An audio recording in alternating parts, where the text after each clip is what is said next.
Mas eu achei muito foda, principalmente porque a ideia da questão do mini grimóriozinho, né, que você fez. Porque a gente. Esses bichos, eles, inclusive, é uma das perguntas de um dos nossos operadores, que é o VCC, que ele fala, Selbo, queria saber como é feita a escolha dos monstros disponíveis no livro, uma vez que temos o estrangeiro, mas não temos os alheios. O amigo imaginário ou a morcegosa, que ele fala que é um absurdo. É Como verdade. você decide o que vai pro livro e o que vai manter apenas no RPG? Oh, meu Deus, meu gato. O Amigo Imaginário foi feito depois do livro. A ficha dele, né? E o conceito da criatura eu já sabia que não ia estar no livro. Eu já tinha a ideia do Amigo Imaginário, dessa criatura que ia surgir através do medo na ilha e tal.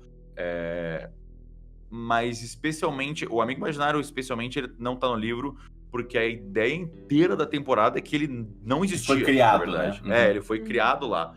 Então, você ter a ficha dele lá, acho que quebrava um pouco essa graça. Já a Morcegosa, o pior monstro da história do Ordem Paranormal. Nossa, tá incomodando muita gente com essa E opinião. assim, a gente tem um limite de quantas criaturas dava pra colocar no livro. A gente tem 49 criaturas no livro. É muito monstro, e todos eles têm arte, todos eles estão bonitões, assim. O bestiário não é pequeno. Uhum. É só que a gente também tem 350 horas de Ordem Paranormal. Então, óbvio que vai ter muito mais monstro na série do que no livro. Não tem como colocar todos. Era completamente inviável. Tinha um limite de criaturas. E eu decidi focar nas criaturas que mais explicavam o lore através da existência delas. Por exemplo, botar um existido de morte. Quando a gente já tem um existido e a gente já tem a Sucal, que é um existido de energia, já tem um Impap, que é um existido de sangue, a gente precisa botar todas as variações que existem. Dá pra entender o que tá acontecendo ali já. Dá pra entender que os elementos conseguem montar uma criatura nova juntos, mesmo se repelindo. Então, eu queria colocar coisas novas para as pessoas poderem criar histórias que fossem diferentes das que eu contei. Então tem muitas criaturas novas no livro que não apareceram na série.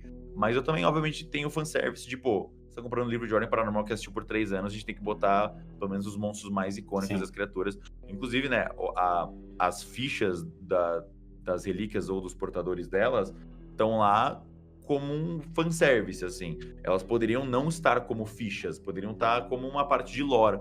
Lá no último capítulo de O Mundo de Ordem Paranormal, botar eles lá. Mas como na série os jogadores enfrentaram essas coisas, tirar a possibilidade de você jogar o seu Ordem e enfrentar isso também é sacanagem. Mas, obviamente, as relíquias são extremamente poderosas, porque elas são quase como os equivalentes a deuses ali do jogo. Elas não têm que ser balanceadas, mas existe uma ficha para você usar elas da sua maneira, de qualquer jeito. E você mesmo deu o seu exemplo usando o estrangeiro, né? Você fez vários filhinhos do estrangeiro baseado numa coisa que tinha nele. Exato, Então, exatamente, é meio que um exemplo para os mestres que estão fazendo. Pegam um monstro que tá no livro e expande ele para outros monstros, outras criaturas que você pode colocar na sua história.